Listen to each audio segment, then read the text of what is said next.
The dead king's shadow hunts me. I should have known something was wrong when Captain Varney summoned me. Late 2005, maybe early '06, Iraq was a relentless grind. Patrols, ambushes, chaos around Baghdad. I was Sergeant Mullins, 4th Infantry, a linguist trained in Arabic, Kurdish, and some Farsi from the Defense Language Institute. My days were translating radio chatter or calming locals during raids. Routine. I joined for college benefits, not glory, but the war trapped me. I just wanted out. The air reeked of diesel that night. Varney's office bulb flickered, his bloodshot eyes fixed on his desk. "Sergeant Mullins," he said, voice flat as a death notice, "you're reassigned, effective immediately." I blinked. "Sir, reassigned where?" "The compound," he replied, not looking up. "They lost their linguist. You're the best we've got. Report at 400. That's all I know." The compound, a fenced-off brick building in our forward operating base's corner, was a "don't look at me" zone. Don't see it, don't talk about it, don't ask. Rumors swirled: CIA, Special Forces, Blackwater, or something worse. At 3:50, I reached the gate. A man waited, voice like gravel. "You the talker?" "Yes, sir. Arabic, Kurdish, bit of Farsi," I said, steadying my nerves. His cold eyes scanned me. "Listen, translate. Shut up. Clear?" He turned. "Name's Ramiel." The compound's interior felt wrong, colder than Baghdad's night air, smelling of damp stone, impossible in this desert. Ramiel led me down a narrow hall, steel doors lining the walls, silent as a tomb. We entered a small room. Two figures in desert camo stood by a folding table strewn with satellite maps and photos. "This is Sergeant Mullins," Ramiel said. "He's replacing Dr. Dyer." A woman, late 30s, glanced up, sharp eyes but haunted, maybe scared. Nobody mentioned Dr. Dyer's fate. They didn't need to. She slid me an envelope. Inside, 2 grainy photos. A carved stone arch buried in sand, etched with ancient symbols I didn't know. The second photo showed the same arch, one word clear in Akkadian: return. I asked Ramiel what we were doing. "You'll know when it matters," he snapped. Hours later, we rolled out in an unmarked civilian truck. Baghdad's orange haze faded, swallowed by black sky and moonlight. No one spoke.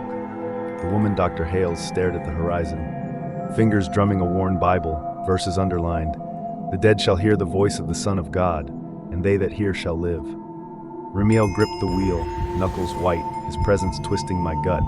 Not fear, but a sense I'd see something forbidden if I looked too long. The medic beside me, silent in army greens with a trauma kit, ignored my attempts to talk. We drove west for hours, reaching a ruined village by the Euphrates. Locals flinched when Ramiel stepped out. An old woman grabbed my arm, whispering in Arabic, "Don't go. The king's shadow walks." Before I could ask, Ramiel barked, "Stay close." We trekked miles on foot, the sun brutal. I sweated, they didn't. The sand felt wrong, too soft, deliberate, not wind's work. I'd seen Iraq's deserts, but never this. Ramiel marched ahead, Dr. Hales clutching her Bible and a notebook, murmuring in a guttural, ancient tongue, not English, not Arabic. The medic scanned the dunes, expecting something to appear.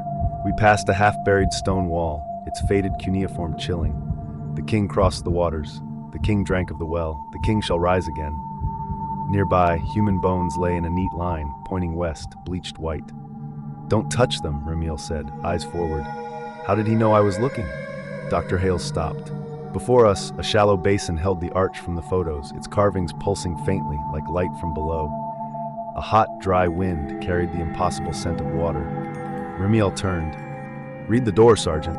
I traced the cuneiform. "Return unto me, and I will give you life everlasting." Beneath, jagged symbols, older, unknown, shifted under my touch.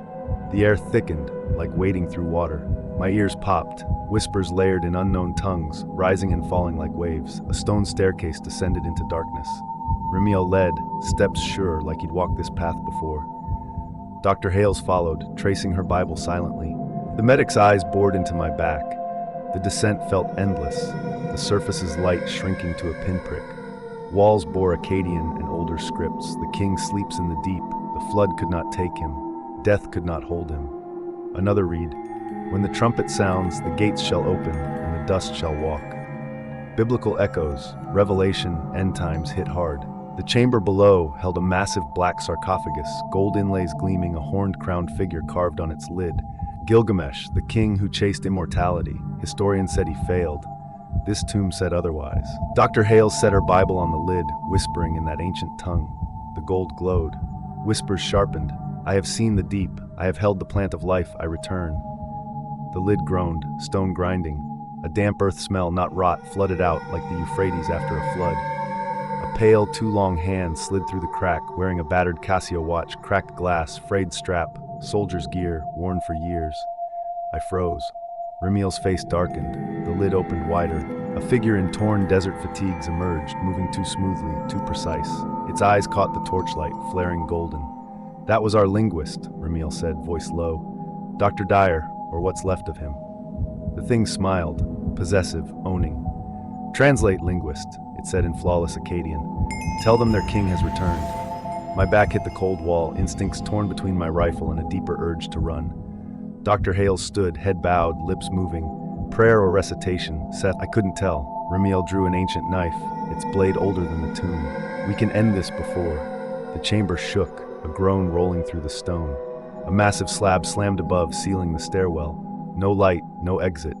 Gilgamesh, unfazed, murmured, "The gate closes when the trumpet sounds, but the dead do not rest." Water seeped through the floor's seams, dark, cold, smelling of flooded rivers. My boots were soaked. Dr. Hales opened her eyes. The water will rise. That's how they keep him. We drown with the king. Gilgamesh stepped down, eyes on me.